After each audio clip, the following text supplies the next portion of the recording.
Desde La Habana, Cuba, te doy la bienvenida con Género, un espacio que promueve el diálogo y la equidad entre todas y todos. Soy Maisel Bello Cruz y ya te invito a que me acompañes. Hoy en nuestro tema en perspectiva conocemos sobre el movimiento No Madres y cuáles son sus propuestas.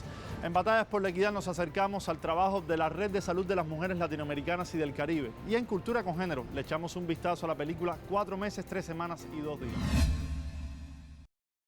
En el marco de la Feria Internacional del Libro de Venezuela, celebrada del 4 al 14 de noviembre en las instalaciones del Palacio Federal Legislativo, la comunidad LGBTIQ+ tuvo un espacio de inclusión. El colectivo Rompiendo la Norma presentó un libro que lleva por nombre Seguimos Rompiendo la Norma. Rompiendo la Norma es un movimiento social que lucha por los derechos de la comunidad sexodiversa a través de los diferentes espacios mediáticos y artísticos desde el año 2015. En el año 2016 fueron galardonados con la mención especial Periodismo de Opinión durante la ceremonia del Premio Nacional de Periodismo en Venezuela por la columna impresa Rompiendo la Norma, un espacio para la sensibilización sobre los derechos humanos de la sexodiversidad. En esta oportunidad, el colectivo llega a la edición 17 de la Filben con la entrega del libro Seguimos Rompiendo la Norma, Voces de Inclusión de la Diversidad Sexual, continuando así en la lucha mediática y literaria en favor de la búsqueda de un espacio adecuado para la formación y la sensibilización sobre los derechos humanos de la diversidad sexual. Las mujeres subieron al escenario mundial en Glasgow durante la Conferencia de las Naciones Unidas sobre el Cambio Climático para demostrar que el cambio climático no es neutral en cuanto al género y que la acción climática debe invertir en las mujeres y las niñas. Dentro de las ponentes invitadas se presentó la activista climática Brenna Froome, acompañada de una imagen impactante, una marioneta de 3,5 metros de altura llamada Litile Amal, que representa a una niña siria de 9 años, refugiada, que viaja por Europa en busca de una mejor vida. Talofa lava. My name is Brianna Fruin, and it is my absolute pleasure to stand by and stand with little Amal today. Both of us have embarked here on a journey. We have arrived here at COP from two very different places, but we are connected by the fact that we are living in a broken world that has systemically marginalized women and girls, especially women and girls from vulnerable communities. Efficient cooking has an impact on education.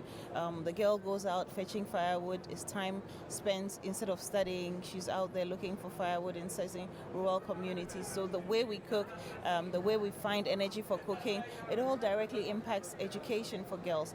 Una de las jornadas se centró en temas de género, ciencia e innovación y se abarcó una amplia gama para llamar la atención sobre la lucha en curso por la igualdad de género, la importancia del impacto desproporcionado de la crisis climática en las mujeres y las niñas, así como su contribución a una acción climática significativa. Doña Beatriz Méndez nos enseña el tatuaje que se realizó en su brazo izquierdo como un recuerdo imborrable de su hijo Weimar Armando Castro Méndez. Él, junto a su primo, fueron víctimas de la práctica de los falsos positivos en el año 2004 por parte del ejército colombiano. A través de los medios de comunicación se enteró de la aparición de los cuerpos de sus seres queridos, presentados como integrantes de las guerrillas. En una emisora fue donde salió de que habían dado de baja 2 guerrilleros en enfrentamientos con el ejército en el sur de Bogotá. NN, que le robaron los papeles, pero los uniformaron, o sea, los disfrazaron, digo yo, con esos chiros. Y encontrados en vía pública con múltiples impactos entre sus dos cuerpos hubieron 50 y algo de disparos, torturados, en fin, eso fue muy duro. Se estima por parte de organizaciones de derechos humanos que esta práctica dejó por lo menos 6.400 asesinatos en la que están involucrados miembros de las fuerzas militares. Uno de ellos, el general activo Marcos Evangelista Pinto, quien aparece en este mural elaborado por los familiares de las víctimas, acudió a una acción de tutela argumentando que este mural violaba su derecho a la honra, al buen nombre y al debido proceso. Sin embargo, la Corte Constitucional negó la tutela y protegió al mural como derecho a la libre expresión.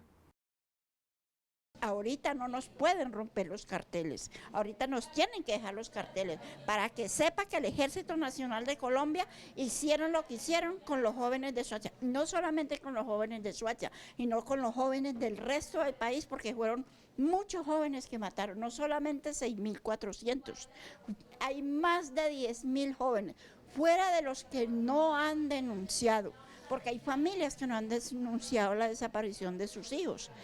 Las madres de los falsos positivos en Soacha expresaron su satisfacción frente a esta determinación de la Corte Constitucional en Colombia. Aseguran que es un pequeño impulso para seguir con las acciones y conocer la verdad en la lucha emprendida a favor de las víctimas, y prometen empapelar el país con los carteles y murales de quien dio la orden de asesinar a sus familiares. Por regla general, toda expresión se encuentra protegida por la garantía de la libertad de expresión, y hizo algunos énfasis en los discursos prohibidos y protegidos, señalando que en el caso particular del mural de quien dio la orden hay dos discursos protegidos. El primero es el discurso político sobre asuntos de interés público y el segundo es el discurso sobre funcionarios o personajes públicos. Estos son importantes porque contribuyen al debate democrático y a hacer control político. Fueron varias las acciones que buscaron de hecho y derecho limitar y censurar esta pregunta que hacen las víctimas del conflicto en Colombia. ¿Quién dio la orden? El hecho más conocido contra estas expresiones fue el 18 de octubre del 2019, cuando militares de la Escuela de Cadetes del Ejército en Bogotá borraron el mural que, aún sin terminar, varios artistas elaboraron en el marco de la campaña por la verdad. Hernán Darío Tobar, Telesur, Bogotá, Colombia.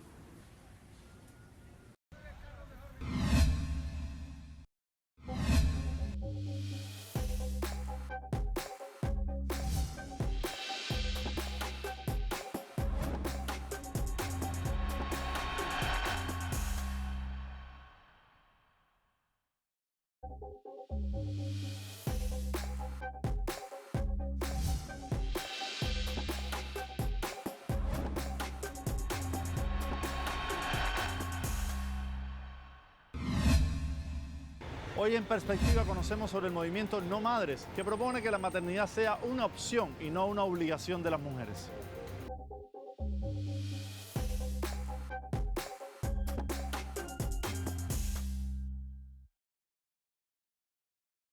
Reproducirse y maternar es el rol que socialmente se le ha impuesto a las mujeres.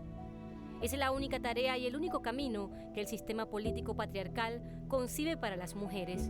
De allí que el sueño de muchas niñas radique en encontrar un príncipe azul y tener hijos para él. Pero en la actualidad, un grupo de mujeres se ha atrevido a contradecir estos principios morales y decir que no quieren ser madres. Incluso algunas se atreven a manifestar que tener hijos interrumpe el libre desenvolvimiento de sus vidas. A ellas se les conoce como la generación NOMO, abreviatura del inglés No Mothers. ¿Por qué yo tendría que ser campeona olímpica si no quisiera hacerlo? Tal vez yo tenga las capacidades, los talentos, y si entrenara suficiente desde niña, podría ser maratonista, no sé, campeona de gimnasia olímpica, pero tal vez yo no quise hacer eso. Y entonces lo mismo ocurre con la maternidad. Tal vez yo tengo una capacidad biológica para ejecutar el parto, para criar niños, a lo mejor incluso sería una gran madre, pero si no quiero hacer eso en mi vida, ¿por qué tendría que hacerlo?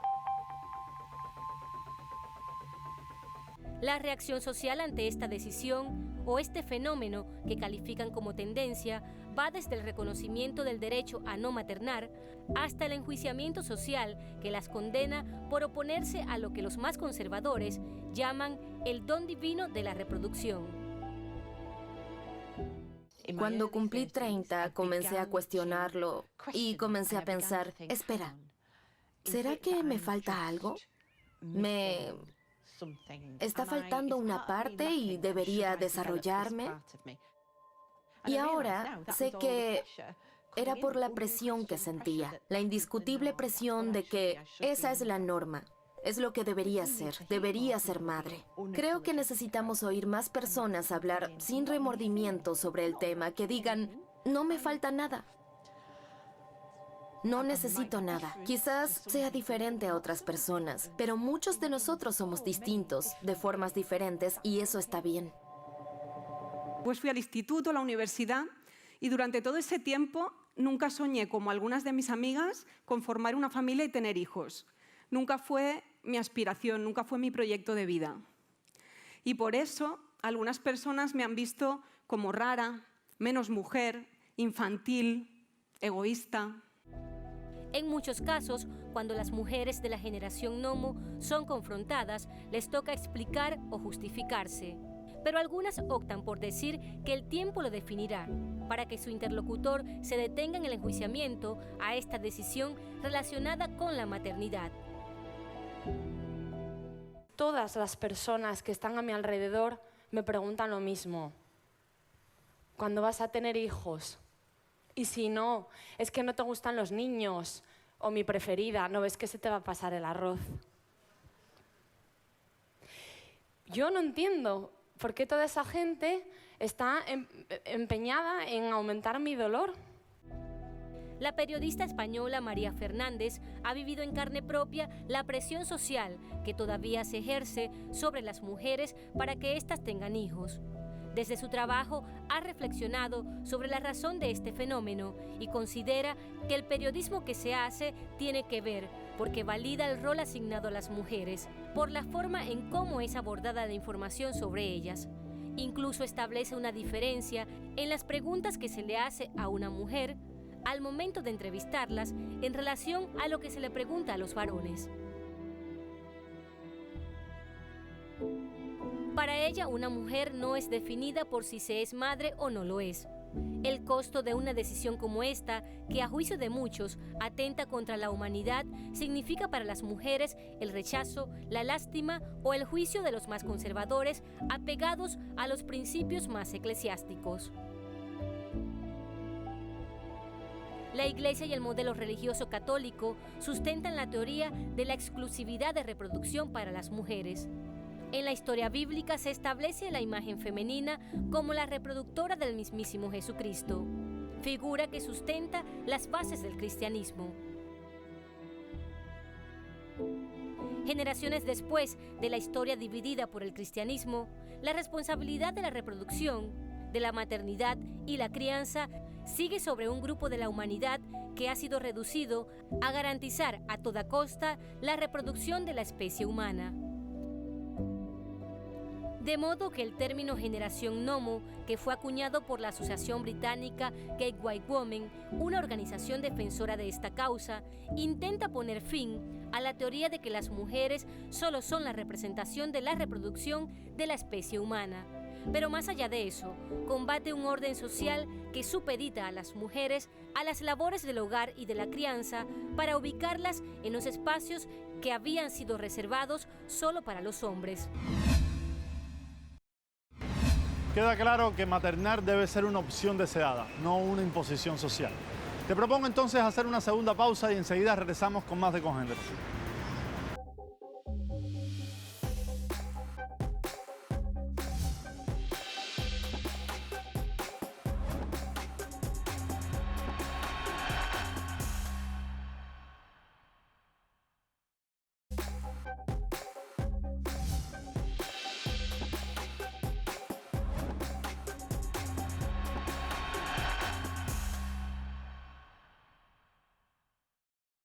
Hoy en Batallas por la Equidad conversamos del trabajo de la Red de Salud de las Mujeres Latinoamericanas y del Caribe, una organización feminista que vela por los derechos sexuales y reproductivos de las mujeres.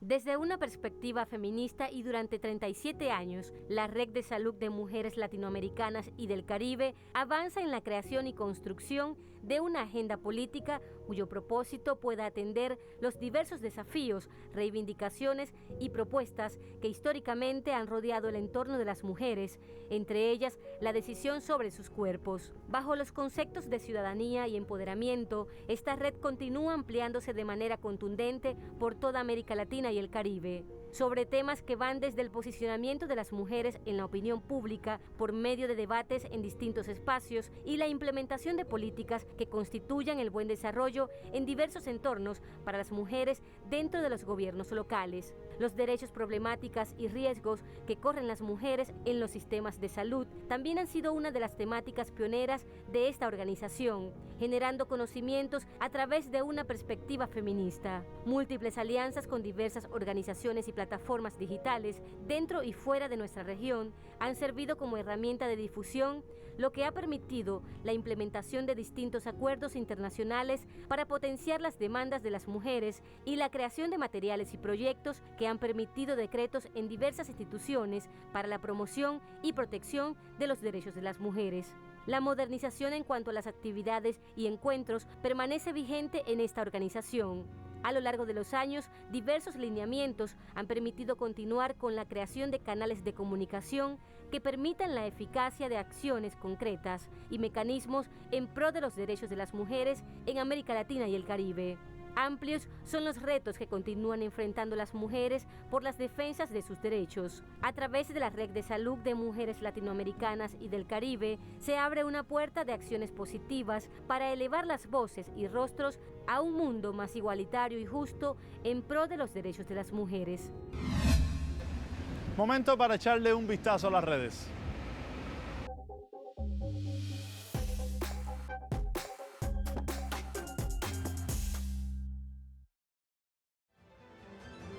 Esta semana en la plataforma Twitter, a través de la etiqueta Más Mujeres en Política, el usuario ONU Mujeres publicó lo siguiente: para alcanzar la paridad e igualdad en América Latina y el Caribe, es urgente erradicar la violencia contra las mujeres en política. Desde esta misma plataforma, el usuario en tinta violeta publicó el mensaje: por un mundo libre de violencia machista. El delito de la trata de personas se caracteriza por explotar, esclavizar y someter con fines de explotación sexual, laboral y tráfico de órganos. En el mes de noviembre se celebra el Día Internacional por la Erradicación de la Violencia de Género. En Twitter, distintas organizaciones publicaron imágenes que muestran las distintas violencias a las que son expuestas las mujeres y la gran mayoría de las veces son normalizadas. La usuaria TEDxP publicó: hablamos de violencia digital de género, pero con estilo. @MorenaToro habla desde sus redes sociales sobre violencia digital. El usuario Ixel Valderas publicó: de acuerdo a cifras de la encuesta nacional sobre la dinámica de las relaciones en los hogares, en casi todos los tipos de violencia ejercida contra las mujeres, el agresor es su novio, esposo o compañero íntimo. Mientras que el usuario @delgov publicó: en España, más de 2.8 millones de mujeres han sufrido violencia sexual a lo largo de su vida. Hoy en Cultura con Género nos referimos a la película 4 meses, 3 semanas y 2 días, un filme rumano que nos habla de la importancia de que las mujeres tengan derechos sexuales y reproductivos.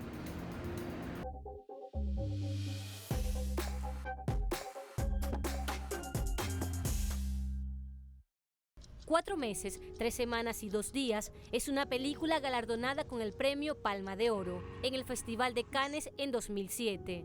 El film muestra la historia de 2 jóvenes quienes son compañeras de habitación en la universidad en la Rumanía de los años 80. Una de las jóvenes está embarazada y no quiere ser madre, pero el aborto es ilegal en su país, lo que implica para ella una decisión que la arrastra a recurrir a un hombre llamado Señor Bebé, quien es el encargado de practicarle el aborto en una habitación de hotel. Demoledora realidad de un periodo del que todavía subsisten algunas heridas. Christian Mungiu, director del film, logra mostrar de forma sincera y precisa, con una mirada acertada, la desoladora situación de ese tiempo. Continuas preguntas, los sobornos, la desconfianza, la desidia y el miedo permanente de estas jóvenes le conducen a plasmar las realidades que implica vivir bajo un control autoritario, convirtiéndose en una pequeña grieta en la pared por donde se observa la miseria moral que deben soportar las 2 jóvenes. La inevitable crudeza que las empuja a hacer hasta lo imposible, reflejo de la realidad en la que viven. En la historia de este film, las 2 chicas provincianas intentan llevar a cabo un aborto de una de ellas. Los métodos anticonceptivos son tan escasos como la voluntad de los médicos para realizar operaciones ilegales y los precios son extremadamente altos. Esta película aborda un tema que durante siglos ha sido tabú en la sociedad. Es reflejo de la realidad actual de muchas mujeres que aún enfrentan la criminalización de la interrupción de embarazos, que en muchas ocasiones son inviables o que las ponen en peligro.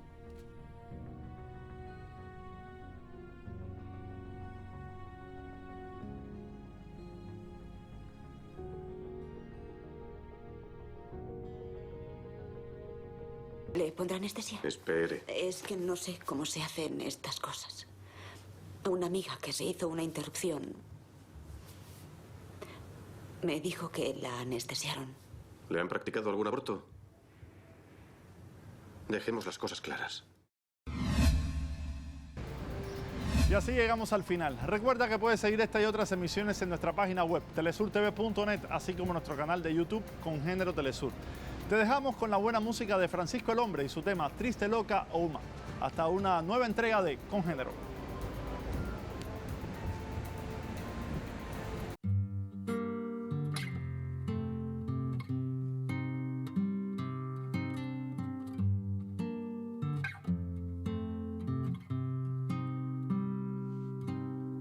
Triste, louco, mar, será qualificada ela quem recusar. Segue receita tal, a receita cultural do marido, da família, cuida da rotina. Só